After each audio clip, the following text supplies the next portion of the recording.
you can see the behavior of the Assam Chief Minister, how he lost his all balance after 19th of April.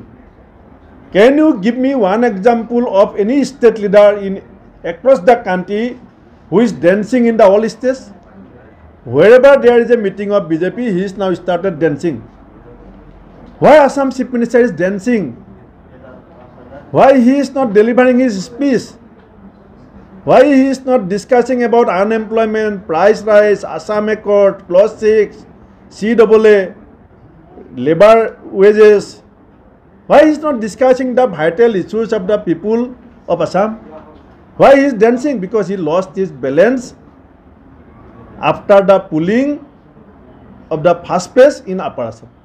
19 তাৰিখে প্ৰথম পৰ্যায়ৰ vote হৈ থকাৰ সময়তে মই দৰং ওদালগুৰি সমষ্টিৰ এখন ৰাজহুৱা সভাৰ জৰিয়তে ৰাজহুৱা সভাত মোৰ বক্তব্যত মই গোটেই বিজেপি বিৰোধী ৰাজনৈতিক দল বিজেপি আৰু সাম্প্ৰদায়িক ৰাজনীতিৰ বিৰোধী উজনি অসমৰ 5টা সমষ্টিৰ ৰাইজক 19 তাৰিখৰ দিনা দুপৰীয়া দৰং ওদালগুৰিৰ এখন বিশাল ৰাজহুৱা সভাৰ পৰাই মই আন্তৰিক কৃতজ্ঞতা জনাইছিলোঁ। আজি মই উজনি অসমৰ বিশেষকৈ যে বিজেপি বিৰোধী শক্তি হিচাপে আমি নিজকে পৰিচয় দিওঁ, মই প্ৰতিগৰাকী নাগৰিকক, প্ৰতিটো বিজেপি বিৰোধী ৰাজনৈতিক দলক আৰু প্ৰতিটো বিজেপি বিৰোধী কৰ্মচাৰী সংগঠন, বিভিন্ন জাতীয় সংগঠনত মূৰ্ছিন হৈছে। তৃতীয়তে যিটো কথা মই আৰম্ভণিৰ পৰা কৈ আছিলোঁ যে এটা বিপ্লৱৰ সূচনা হ'বলৈ গৈ আছে এই লোকসভা নিৰ্বাচন। আমাৰ নেতা ৰাহুল গান্ধী ডাঙৰীয়াই আৰম্ভণিৰ পৰা কৈ আছে যে আমি ক্ষমতা পালে আশা কৰ্মী, অংগনাবাদী কৰ্মী আৰু ৰান্ধনীসকলৰ যি পাৰিতোষিক সেয়া দুগুণ কৰা হ'ব।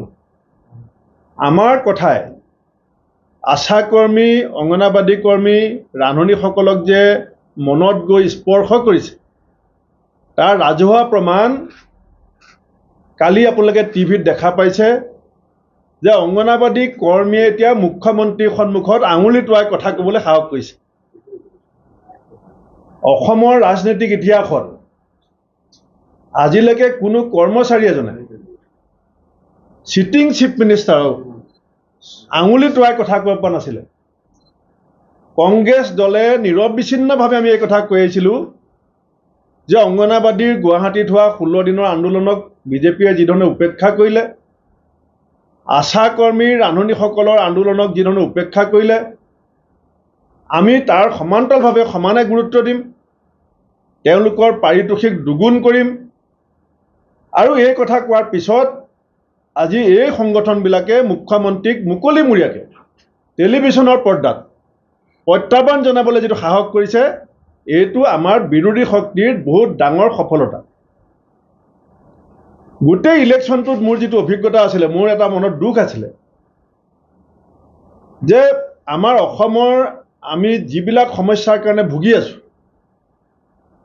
বিজেপিয়ে সাম্প্ৰদায়িক ৰাজনীতি, ধৰ্মীয় মেৰুকৰণৰ ৰাজনীতিৰে আমাৰ সমাজত বিভাজন সৃষ্টি কৰিবৰ কাৰণে যি ষড়যন্ত্ৰ চলি আছে, তাৰ পৰা আমাৰ যিমান ক্ষতি হৈছিলে তাতকৈ বেছি আমাৰ ক্ষতি হোৱাৰ সম্ভাৱনা আছিলে ভাল মানুহবিলাকে মাত নমতাৰ কাৰণে।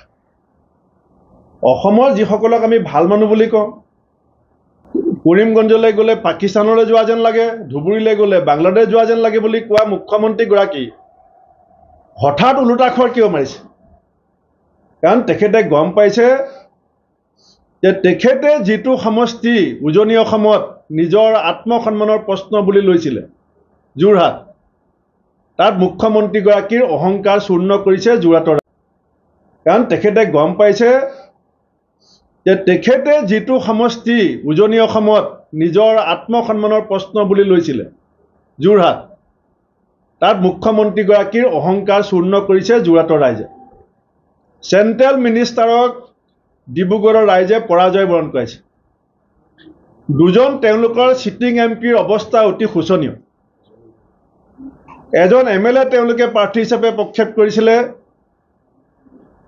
3টা সম্প্ৰদায়ে তেখেতক বাকচ শূন্য কৰি পঠিয়াইছে। গোৰ্খাসকলক ৰঞ্জিত দত্ত ডাঙৰীয়াই যি অপমান কৰিছিলে আজিলৈকে বিজেপিয়ে মাফ নুখুজিলে। দুখীয়া মানুহ বুলি কৈ প্ৰেমলাল গঞ্জক যি অপমান কৰিছিলে, হোজাই বিজেপিয়ে নিজৰ দুৰ্গ বুলি ভাবে। হোজাই জিলাখনত উজনি অসমৰ 5টা সমষ্টিৰ নিৰ্বাচনত আটাইতকৈ কম পাৰ্চেণ্টেজ ভোট হোজাইত পোল হৈছে। প্ৰায় 65% ভোট পোল হৈছে। ই কি সংকেত দিছে? অকল হোজাই জিলাখনত কংগ্ৰেছে অতি কমেও 1.5 লাখ ভোটত লিড কৰিব। অকল যিহেতু পাৰ্চেণ্টেজটোৱে আপোনাক মই কৈ দিছোঁ, হোজাই জিলাত 65% ভোট পোল হোৱাৰ মূল কথাটোৱে হৈছে যে ভাষিক সংখ্যালঘুসকলে এবাৰ বিজেপিক বৰ্জন কৰিছে। কংগ্ৰেছৰ সপক্ষে সিদ্ধান্ত লওঁতে অলপ সময় ল'ব পাৰে, কিন্তু বিজেপিক যে চূড়ান্তভাৱে বৰ্জন কৰিছে সেয়া হোজাই জিলাত 65% ভোট পোল হোৱাটোৱে প্ৰমাণ কৰিছে। খিলাপ কৰা বাইদেউসকলে এতিয়া নিজে নিজৰ নাম দিছে হতাশপতি। মুখ্যমন্ত্ৰীয়ে কৈছিলে লাখপতি, ভোটৰ দিনাখন 19 তাৰিখে তেওঁলোকে নিজক ঘোষণা কৰিছে হতাশপতি বুলি। আজি কি পৰ্যায়লৈকে বিজেপি গৈছে, মই আৰু দুটা উদাহৰণ আপোনালোকক দিব বিচাৰিছোঁ। বৰাকৰ এজন MLA বিজয় মালাকাৰ, আজি আমি ইলেকশ্যন কমিশ্যনক কমপ্লেইন দিম। বিজয় মালাকাৰে কৈছে যে আপোনালোকৰ ঘৰবিলাক আমি চিনি পাওঁ, আমি ভোট চেণ্টাৰ হিচাপত চাম। যদি বিজেপিয়ে ভোট নাপায়, বিজয় মালাকাৰে কৈছে মুখ্যমন্ত্ৰীৰ নিৰ্দেশত যে আপোনালোকৰ ঘৰত বুলডেজাৰ চলোৱা হ'ব। অসমৰ ৰাজনীতিত ধমকি দি ভোট লোৱা আমি আগতে শুনা নাছিলোঁ। কিমান চৰম হতাশ হ'লে মানুহে। মৰিগাঁৱৰ MLA ৰমাকান্ত দেউৰীয়ে ৰাজহুৱা সভাত মাইক্ৰফোনত কৈছে যে ভোট নিদিলে কাণ কাটি দিম। আপোনালোকে নিশ্চয় এইবিলাক ফুটেজ আপোনালোকক ওলাব। মুখ্যমন্ত্ৰী মৌন, আৰু কেন্দ্ৰীয় মন্ত্ৰী সৰ্বানন্দ সোণোৱাল ডাঙৰীয়াই কৈছে মই মুখ খুলিম।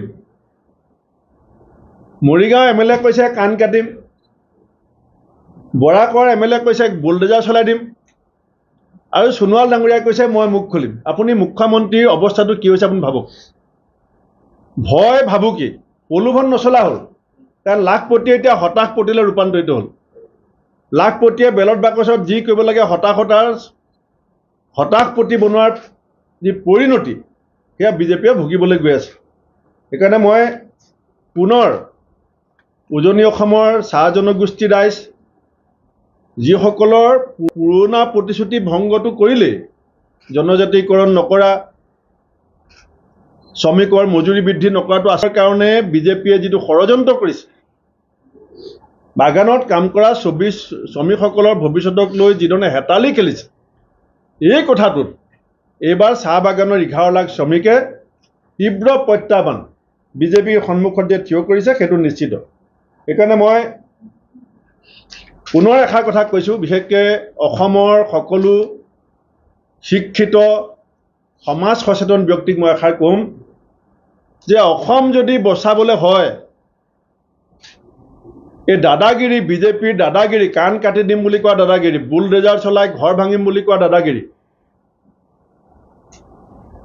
মৌলিক সমস্যাবিলাকক ৰাইজক পাহৰাই ৰাখি মঞ্চত নাচিব বিচৰা মুখ্যমন্ত্ৰীগৰাকীক নিয়ন্ত্ৰণ কৰাৰ স্বাৰ্থত আমি ভাল মানুহবিলাক মনে মনে থাকিলে নহ'ব। আমি ভাল মানুহবিলাকৰ কথা টেলিভিশ্যনৰ পৰ্দাত ওলাবও পাৰে নোলাবও পাৰে, ডাঙৰ কথা নহয়, কিন্তু আমি ছ'চিয়েল মিডিয়াত মই সকলোকে আহ্বান জনাম, অসমৰ বিশিষ্ট ব্যক্তিসকলক, সাংবাদিক বন্ধুসকলক, শিক্ষাবিদসকলক, কৰ্মচাৰীসকলক যে আপোনালোকে এবাৰ অন্ততঃ নিজৰ ছ'চিয়েল মিডিয়া প্লেটফৰ্মত কওক যে বিজেপিৰ দাদাগিৰি অৱসান হ'ব লাগে নে নালাগে। কেৱল প্ৰধানমন্ত্ৰীগৰাকীৰ ভ্ৰমণ 30 মিনিটৰ ভাষণত এবাৰো 6 জনগোষ্ঠীৰ কথা নক'লে, চাহ শ্ৰমিকৰ মজুৰি বৃদ্ধিৰ কথা নক'লে, প্ৰধানমন্ত্ৰীগৰাকীয়ে নিবনুৱা সমস্যা সম্পৰ্কত কথা নক'লে। এতিয়া প্ৰধানমন্ত্ৰীগৰাকীৰ ভাষণৰ লক্ষ্য হৈছে কংগ্ৰেছ আৰু ৰাহুল গান্ধী। আজি আপোনালোকে এখন অসমীয়া পেপাৰ চাব, 5জন বিজেপি মন্ত্ৰী আৰু MLAৰ ভাষণ ওলাইছে কেৱল ভূপেন বৰা। এতিয়া অসমৰ বিজেপিৰ প্ৰতিজন নেতাই ভাষণৰ আধা সময় মোক লৈ পেলাই দিয়ে। ভূপেন বৰা কেতিয়া বিজেপিলৈ যাব, ভূপেন বৰা অহংকাৰ কিমান, ভূপেন বৰা কিমান উচ্চাকাংক্ষা কি। এতিয়া ইলেকশ্যনত আজি আপোনালোকে চাব, এখন পেপাৰ চাব, 5টা হেডলাইন আহিছে, 5জন মুখ্যমন্ত্ৰী, মন্ত্ৰী, বিজেপি সভাপতি, তেওঁলোকৰ এটাই শিৰোনামা আজি যে ভূপেন বৰা চৰিত্ৰ হনন। প্ৰধানমন্ত্ৰীগৰাকীৰ ভাষণৰ আধা সময় ৱেনাডত কি হ'ব, ৰাহুল গান্ধীৰ কি হ'ব, দেশৰ মানুহৰ কি হ'ব, অসম চুক্তিখনৰ ওপৰত মুখ্যমন্ত্ৰী ডাঙৰীয়াই মুখ নুখুলে কিয়,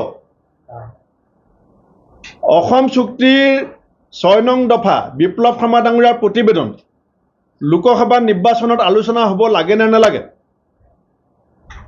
5 লাখকে নিবনুৱা অসমৰ ৰাইজক যিটো আহ্বান জনাইছিলে, সদৌ অসম ছাত্ৰ সন্থাকে প্ৰমুখ্য কৰি সকলো জাতীয় সংগঠনক জাতীয় স্বাৰ্থত লোৱা সিদ্ধান্তৰ কাৰণে মই ধন্যবাদ জনাইছোঁ। আৰু 26 তাৰিখে আৰু 7 তাৰিখে উজনি অসমৰ ৰাইজে লোৱা সিদ্ধান্তৰ দৰেই বাকী 9টা সমষ্টিৰ ৰাইজেও এক যোগাত্মক সিদ্ধান্তৰে ৰাজ্যখনৰ ভৱিষ্যত শক্তিশালী কৰিবৰ কাৰণে, প্ৰগতি আৰু সম্প্ৰীতি ত্বৰান্বিত কৰিবৰ কাৰণে সিদ্ধান্ত ল'ব বুলি মই আশা প্ৰকাশ কৰিছোঁ। চাওক, মই আজি আপোনালোকক কৈ থৈছোঁ, মুখ্যমন্ত্ৰীক ক'বলৈ কওক যে যদি যোৰহাট জিকে কংগ্ৰেছ, তেখেতে পদত্যাগ কৰিম বুলি ক'বলৈ কওক। I challenge chief minister of Assam, let him tender his resignation if Congress will win in Jorhat. This is my direct challenge to Assam Chief Minister. This is my direct challenge to Himanta Biswa Sharma. If you have the guts, you declare through media that you will resign if Gaurav Gogoi will win. And I will compel him to resign if he will accept my challenge. And what about Dibrugarh? Dibrugarh we are winning only because of Ka. Because in the Ka movement, Dibrugarh was the nerve center. And All Assam Student Union is one of the influential student organizations in Assam. And there are 26 other student organizations are in coordination with ASU. And they have declared that the Dibrugarh result will decide whether Assam is ready to accept Ka or not. So you can understand the result easily. Why CM is dancing now in every meeting? Can you give me one more example in the world that one state head is dancing in every state? Can you give me one example? Can you show me one BJP chief minister who is dancing in the states? Because he lost his balance. প্ৰথম কথা, কাৰ যি 5 গৰাকী শ্যাম ষ্টাফোৰ্ড, দীপাঞ্জল দাস, দ্বিজেন্দ্ৰ পাংগিং, ঈশ্বৰ নায়ক, আব্দুল আলিম, তেওঁলোকক এতিয়ালৈকে বিজেপিয়ে শ্বহীদ হিচাপে স্বীকৃতি দিয়া নাই। অসমৰ ৰাইজে 4 জুন তাৰিখে সৰ্বসন্মতভাৱে কা আন্দোলনত শ্বহীদ হোৱা 5 গৰাকী শ্বহীদক শ্বহীদ হিচাপে ৰাজহুৱা স্বীকৃতি দিব। এতিয়া গৌৰৱ গগৈ ডাঙৰীয়াক 9টা সমষ্টিৰ পৰা মোৰ ওপৰত প্ৰেছাৰ আছে, কেম্পেইনিঙত লাগে। হোৱাট ডাজ ইট মিন? এতিয়া গৌৰৱ গগৈ ডাঙৰীয়াক কেম্পেইনিঙত লাগে বুলি মোৰ ওপৰত প্ৰেছাৰ আছে, এইটো অৰ্থ কি? যে গৌৰৱ গগৈ ডাঙৰীয়াই মুখ্যমন্ত্ৰী অহংকাৰ ধ্বংস কৰিলে। আমাৰ এজন কেণ্ডিডেটে অসমৰ ৰাইজৰ আশীৰ্বাদত, যোৰহাটৰ ৰাইজৰ আশীৰ্বাদত মুখ্যমন্ত্ৰীৰ দৰ্প চূৰ্ণ কৰিছে। আৰু সেইটোৱে প্ৰমাণ যে 9টা সমষ্টিৰ ৰাইজে, প্ৰাৰ্থীসকলে, দলৰ কৰ্মকৰ্তাই মোক কৈছে যে আমাৰ সমষ্টিলৈ গৌৰৱ গগৈক পঠাব লাগে। দিল্লীৰ নেতাক বিচাৰিছে, কিন্তু অসমৰ এজন নেতাক যেনেকৈ বিচাৰিছে, এইটো কি প্ৰমাণ কৰে? যে যোৰহাটৰ 12টা ৰাইজে অসমৰ চুকে কোণে লৈ যাব বিচাৰিছে। এতিয়া লুৰিণ গগৈ ডাঙৰীয়াক অসমৰ ৰাইজে বিচাৰি আছে কেম্পেইনিঙত।